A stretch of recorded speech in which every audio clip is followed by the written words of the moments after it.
In this part 2 video, I'm going to first show a working demo of my changes to the SCARA robot that I discussed in the part 1 feasibility video.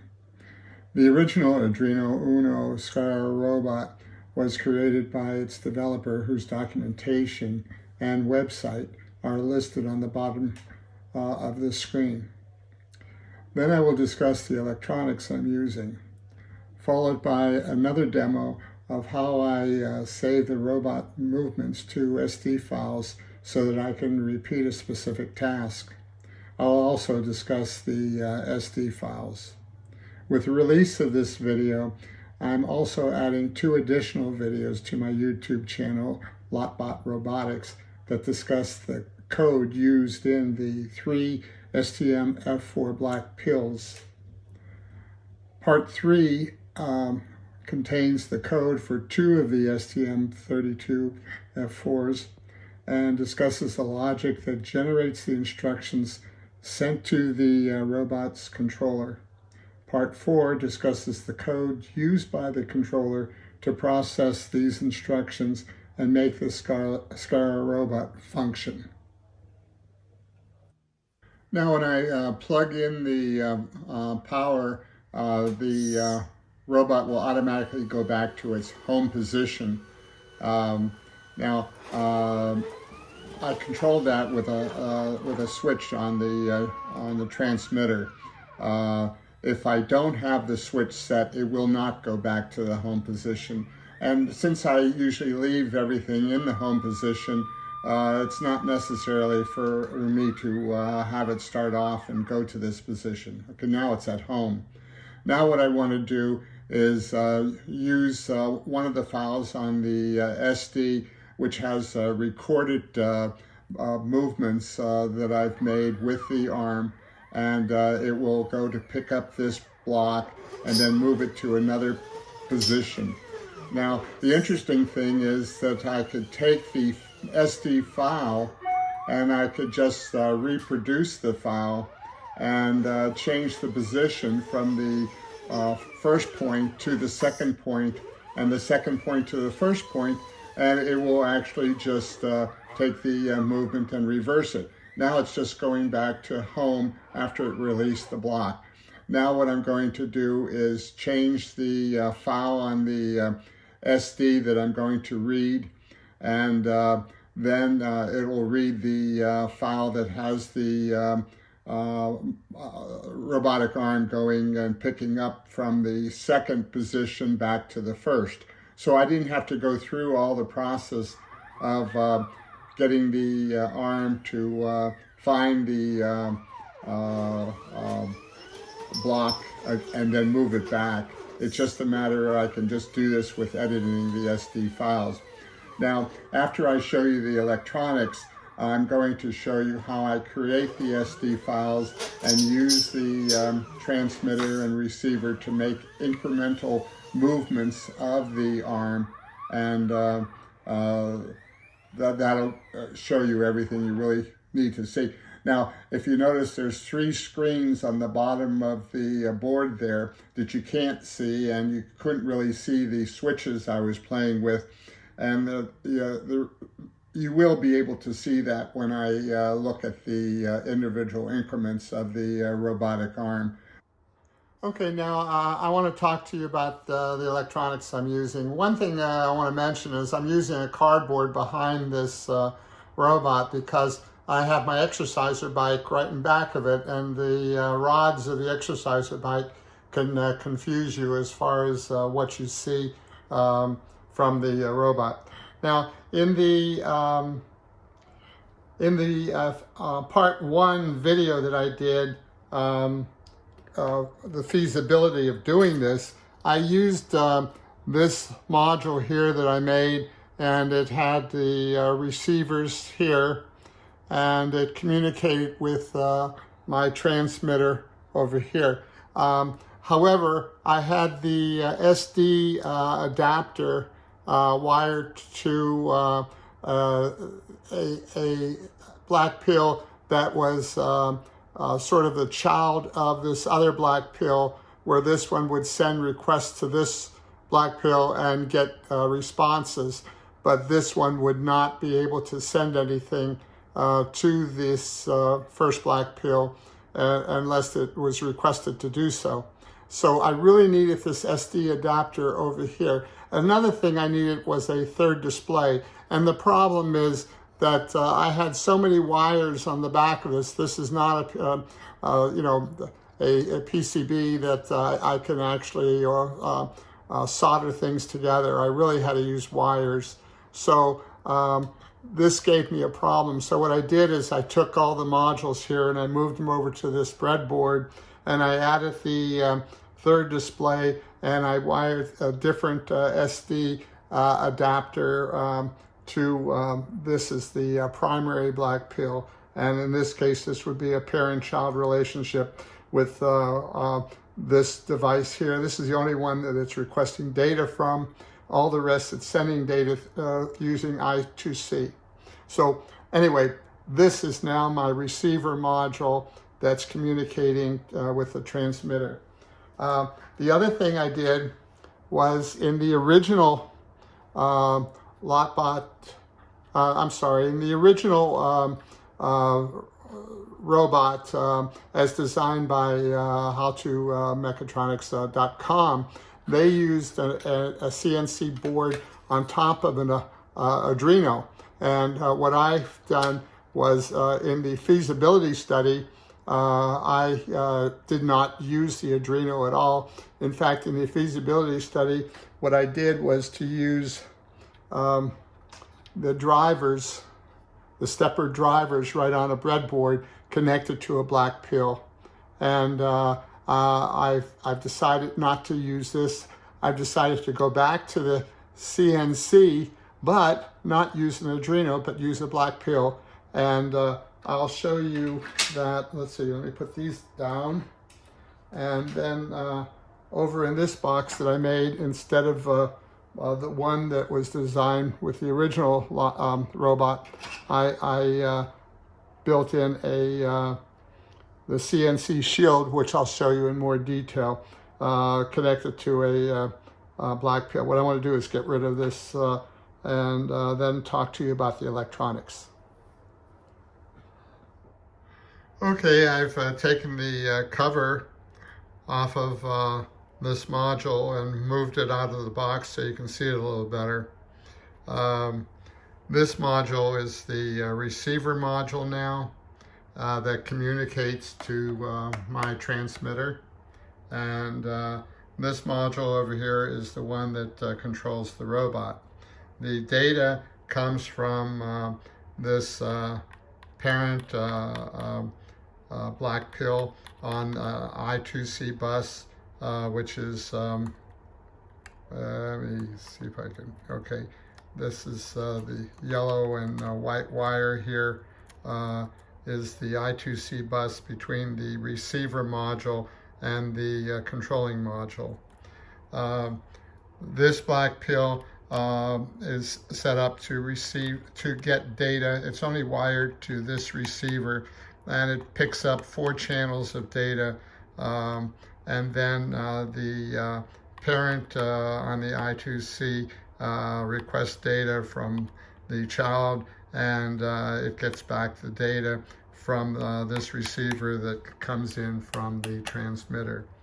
Whereas the parent itself gets back 8 channels of data from this receiver. And if you're interested in how you use 2 receivers communicating to a 16-channel transmitter, I have a video on my YouTube channel, LotBot Robotics, that shows you how to set that up. The parent black pill has to use a multiplexer for the I2C bus, mainly because I've got 3 displays with the same address, and you can't have 3 displays with the same address on an I2C bus unless you use a transmitter so that you can separate the addresses. You'll see that this is the I2C bus between the parent and the multiplexer, and then this green and yellow wire is also the I2C bus for this one. This green and yellow goes to this one, and this green and yellow there goes to this one. Of course, the multiplexer goes to the controller with these two wires, and then these two, the yellow and green, goes to the child here to get the data. Make sure you put these pull-up resistors on here because you need those to make the I2C work. Oh, and of course the SD adapter is not an I2C bus. And as far as actual positions on the black pill, when I show you the code for these two modules will be in the third part, and the code for the black pill that's over here in the controller module will be in part 4. If you notice, this is a CNC shield that normally sits on top of an Arduino. You can see there's no Arduino underneath there, and it's communicating directly to the black pill, and you'll be able to see the pins that it's using on the black pill. That's basically the electronics. Now let me show you how I'm going to put this board back, and I'm going to show you how I can communicate with the transmitter to incrementally move the robot. Okay, what I want to show you now is the makeup of the SD file. It might be hard to read over here, but this is the file that's SCARAFN. It's the SCARA-FN file, and what it contains is just the number of the logical file. A logical file can consist of 1 to 5 physical records.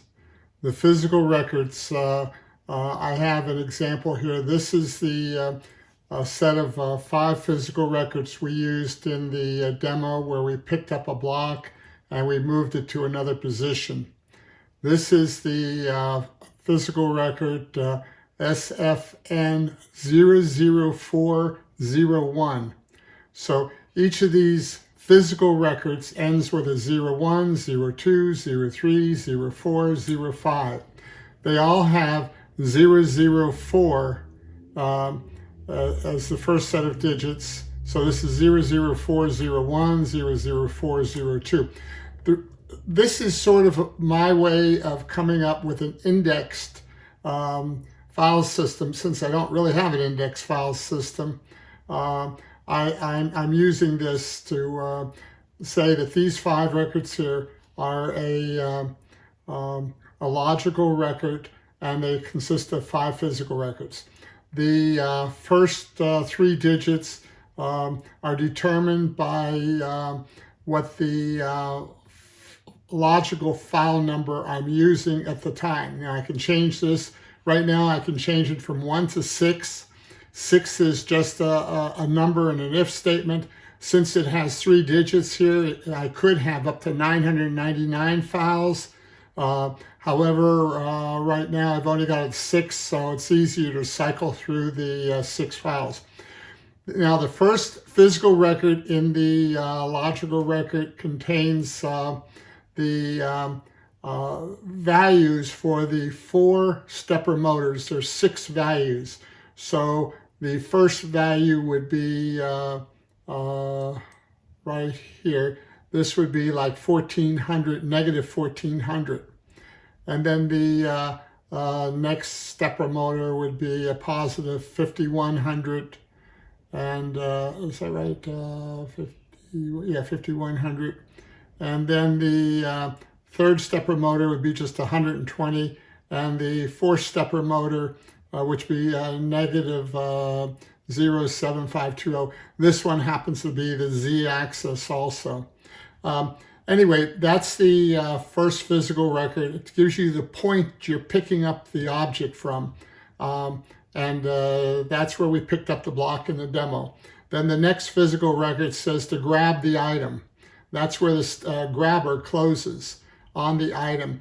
And then the third record says lift the item. So it lifts it to a point where the arm can move around and without interfering with anything else. And then it goes to another position, just like the first position.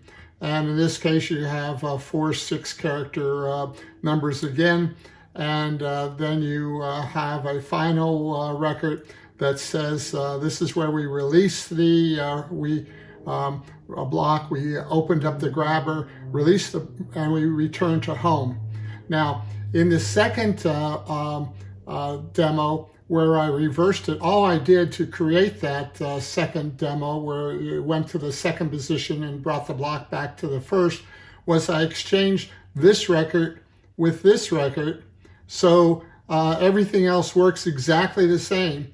And this is the data that the parent block pill sends over to the robotic arm. Okay, and that's the way the SD file looks. Now, right now, I have something in logical record 1, logical record 3, logical record 4, and 5. I don't have a logical record 6, so we're going to use logical record 6 using the incremental displays and creating an SD. And then at the end, I'll just come back and show you that the logical record 6 exists. Okay, I've plugged in the system, and I've turned on the transmitter, and I put this little block over here, and I've marked where it is so that we can always put it back there. So when we have the grabber grab it, it will always come back to the same spot, because the we're going to set it up so it goes to this spot. So we got to make sure that the block is in the same position it is when we set it up. Now, first thing I want to show you is that the 3 displays, this display shows the 0 position of the 4 steppers, and that's assuming that the robotic arm is in its 0 position, and I left it there. This position says that I'm not doing any, this very second, I'm not doing any selective stepper movements, and this one says that I'm going to use file 2 when I start playing around, saving stuff to the SD. But I don't want to use file 2, I want to use file 6. So in order to use file 6, I have to come over here to the transmitter, and this knob over here, I just have to turn it to the point where I can change the file number. Now, right now it's set at 2, and it says it's available. So now I'm going to turn the little knob I was just showing you, and it says it goes to a display where I can change the file number. Then I'm going to come over here to this lever, this one right here, and I'm going to flip it like that. And then by flipping it like that, you notice it's now file 3. So if I flip it again like that, it's now file 4. So I'm going to flip it one more time. Now it's 5, and then one more time, it's 6. So this is the file number that I'm going to be saving what we're about to do on. Now, I'm going to turn this back to the beginning, and it's showing that it has file 6, it's available, but I'm not going to be saving the file right now. I want to move the arm so that it comes over to this block. Okay, This is kind of difficult because I'm holding the camera so I can show you things, and I'm going to be setting different switches, but I'm going to show you everything, so the camera is going to be moving around quite a bit. Okay, now for the first position, I'm going to flip this switch right here, and when I do, you will see that the stepper 1 is being selected. So now I flip this one time, and notice that stepper 1 is set up for clockwise. If I click it again, I'm going to click it. When I say click it again, this is a three-way switch. So when it's off, it was all the way up. It's clicked once now. I'm going to click it a second time, and now you see it's counterclockwise. I'm going to flip it back, and now it's back to clockwise. Okay, so the arm is going to move 100 steps. Before I go further, let me just show you that I can change the 100 steps. This other knob over here, if I turn it, it's going to change the number of steps. So I'm going to change it all the way down to 1 just to show you. Okay, now it's 100. I'm turning it down. Now it's 20. Now it's 10, 5, and all the way down is 1. However, in moving this thing, it takes a while to get it to where you want it to be. So 100's a good thing to start with. So right now I'm going to use the same lever, this thing. If I hit it, you see the arm is moving every time I hit it. Okay, so I'm going to be, at the same time, notice that the S1, it has changed to 500. I'm going to click the little lever again, and see it goes to 600. One more time I click it, and at the same time the arm is moving. So what I'm trying to do is to get the arm over to the block. Wait. Okay, now I've got it in one position. I'm going to turn off stepper 1 and put on stepper 2, and you'll see that stepper 2 is now on, and I'm going to click this a little bit, and we're getting the arm to move.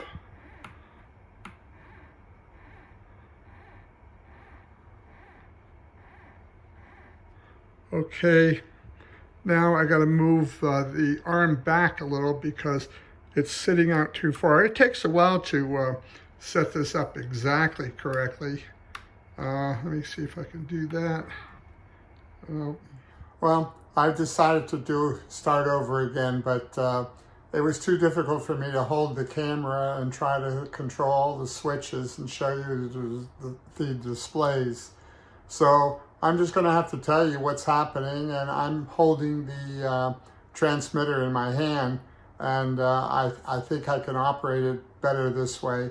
In fact, the reason I decided to use the transmitter is I enjoy looking at drones and robots, having a transmitter in front of me and being able to control whatever I'm trying to. So I'm going to start this over again, but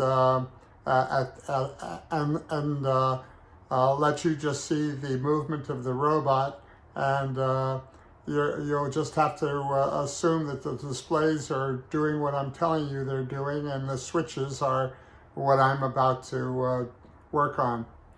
Okay, now switch 1 is on, and I should be able to start moving the arm towards the block. Okay, and so the arm's coming to the block.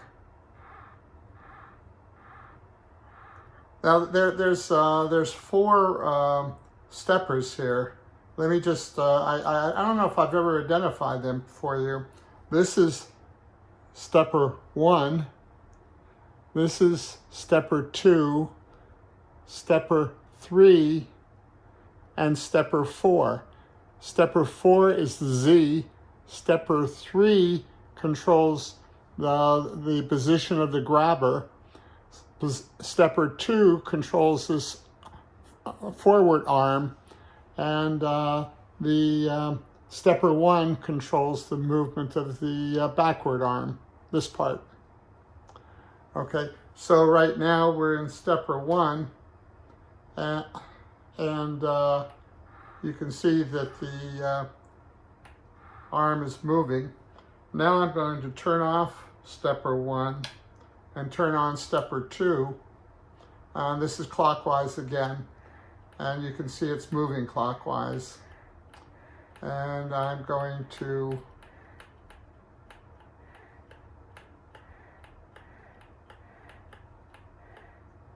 I'm going to turn off stepper 2, turn stepper counterclock back a little bit. Okay, turn off 1, turn on 2.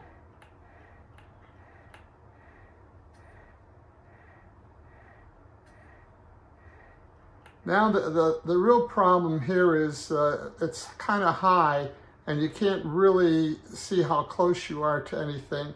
So I'm going to turn off stepper 2 and put on stepper 4. Okay, I had it counterclockwise. I mean, had it wrong for the z-axis. It needs to be counterclockwise to go down. Now it takes a while, even at 100, for the z to go down. So what we're doing is we're waiting for it to get there.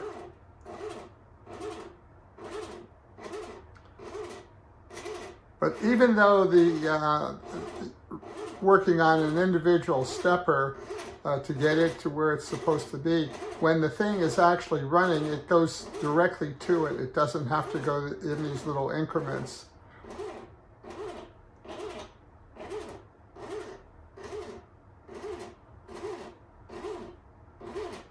Now we're getting down closer to where we can really see how close we are to the block, and really have to move this thing back a little. So I'm going to let it go just a little further. I'm going to stop it, turn off 4, and turn 1 back on, but counterclockwise, so to go back a little bit. Okay, now turn that off and put 2 back on. And turn 2 off and turn 3 on. And then turn 3 off and turn 2 on. Okay, and I think I'm just about where I need to be. Now I could change the movement from 100 steps down to 20 and get a little bit more accurate, but this doesn't look too bad. So I'm going to put 4 back on and let it come down a little bit more.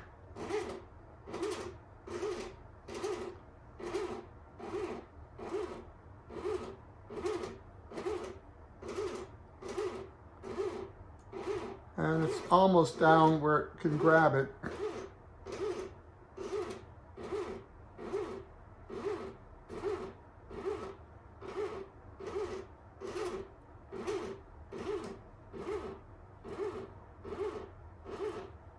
Okay, that's enough going down. I'm going to now grab it.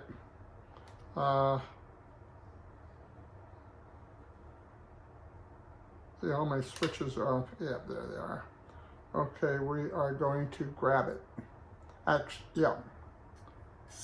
Okay, so we've grabbed it, and at this point what I want to do is save the position of the block so that we can have it on our file 6. So what I'm going to do is to move the display on file 6 to, let's see, that's the send to the control. No, we don't want to do that. This is now, it says write the SD file from home to the item. That's what we want to do, and we hit this lever again. Okay, and that should have written it. We also now can flip the screen to grab item, and we can flip the lever again, and that should have written that record. And then we can put the lift. We don't have to lift it to put the record out since it's a literal, so I'm going to write that record. Okay, and then the next thing is that it's going to need the next position, and we haven't moved it, so we should move it. And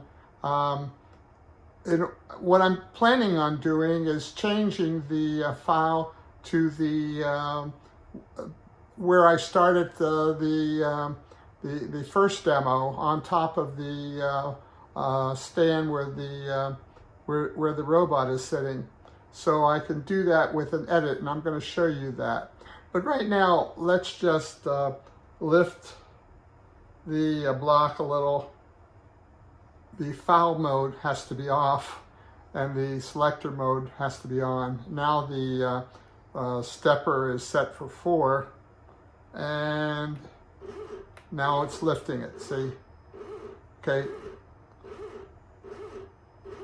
Okay, I'm gonna just simply move it from there, just to show you that I can move it from there. And we will move it,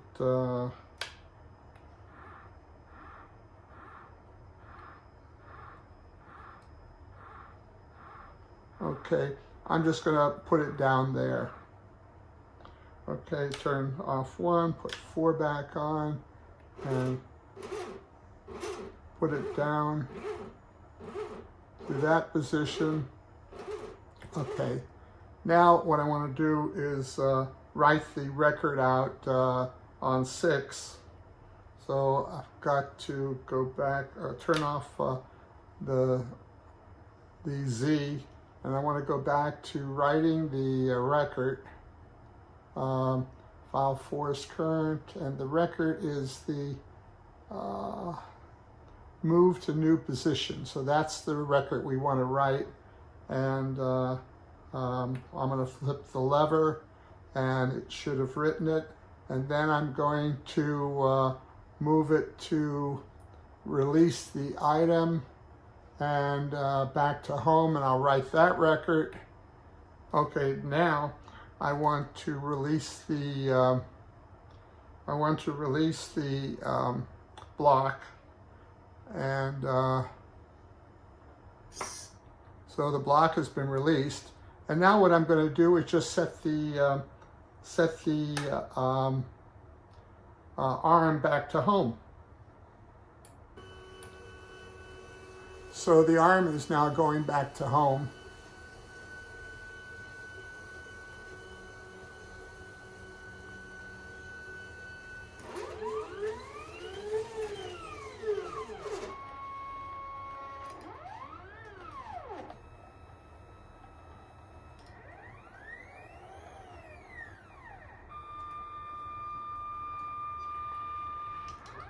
Okay, now the arm's back to home. I'm going to take the block and put it back over where I marked it. Okay, and now I'm going to let the arm pick up the block and move it itself. And you'll see it'll go a lot faster. Okay, I think I've got all the switches set correct. Oh, no, I don't.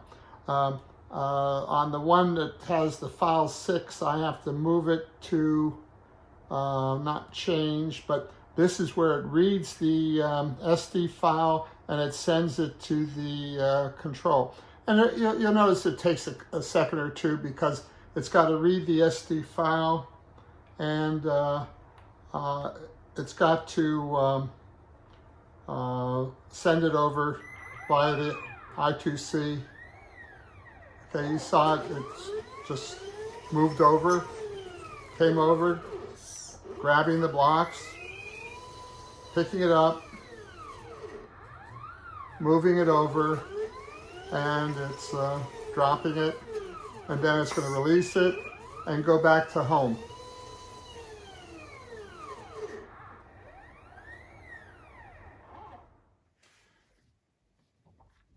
Okay, this is the SD file. I put it in the form that with the biggest font. I couldn't get the font any bigger. So I want to show you the logical file that we created. This is 00601, 02, 03, 04, and 05. And that is the one we just did by going through the incremental steps of each stepper to pick up a block and move it.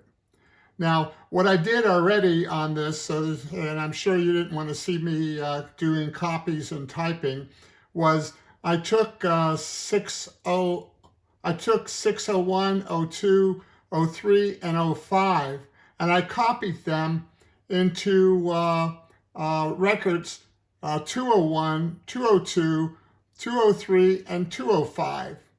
And then, since I want, that's just a copy of picking up the block and moving it someplace, but I wanted where it was going to go was back onto the wooden platform that the robot sits on.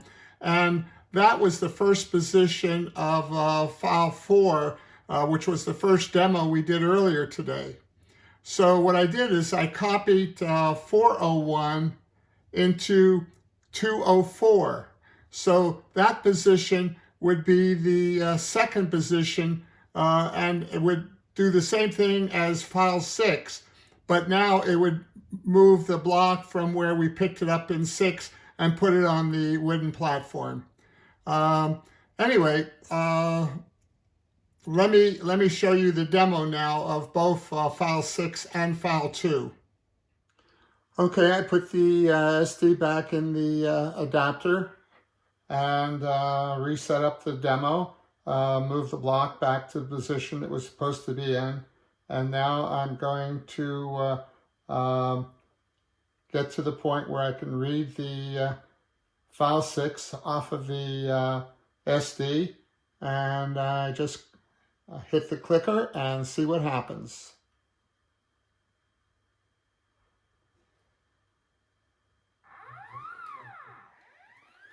If you notice, it took a second or two for it to read the 5 records and then send them over to the controller. And it's picking it up, and it's going to move the block to exactly where it did last time. Then it goes back to home.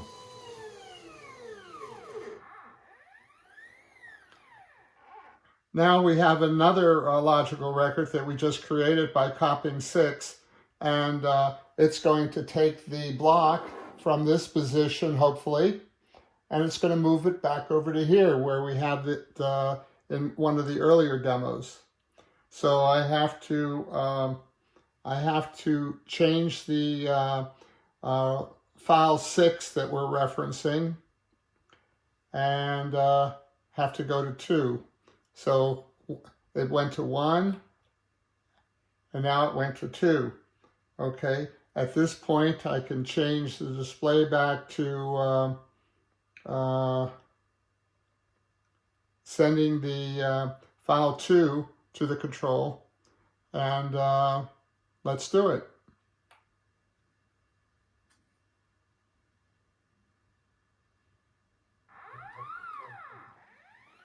Picks up the exact same block.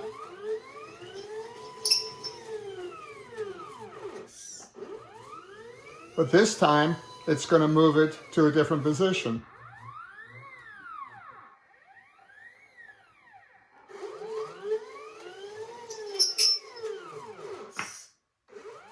And that's where the earlier demo started.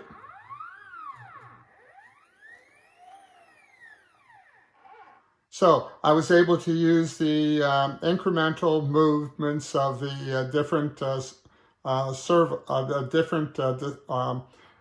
stepper motors, and create a movement, create an event that the robotic arm can do. But then I could change the files to allow it to do other things. So have a little bit of flexibility. One other thing I did want to mention was this I2C cable going between the receiver module and the control module.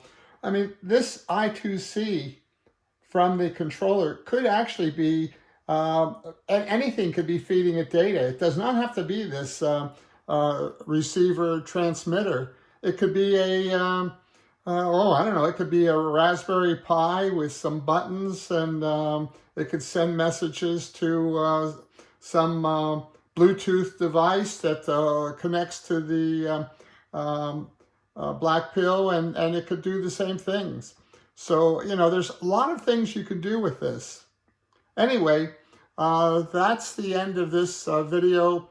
I am putting out the code for the receiver module in part 3, and the code for the controller that's on the SCARA robot platform there. I'm putting that code out as part 4. So if you're interested in looking at how the code works in either one of these, it'll be there. The platform, the code for part 3 is very big. Anyway, thanks for watching, and if you have any comments, I do try to respond to them.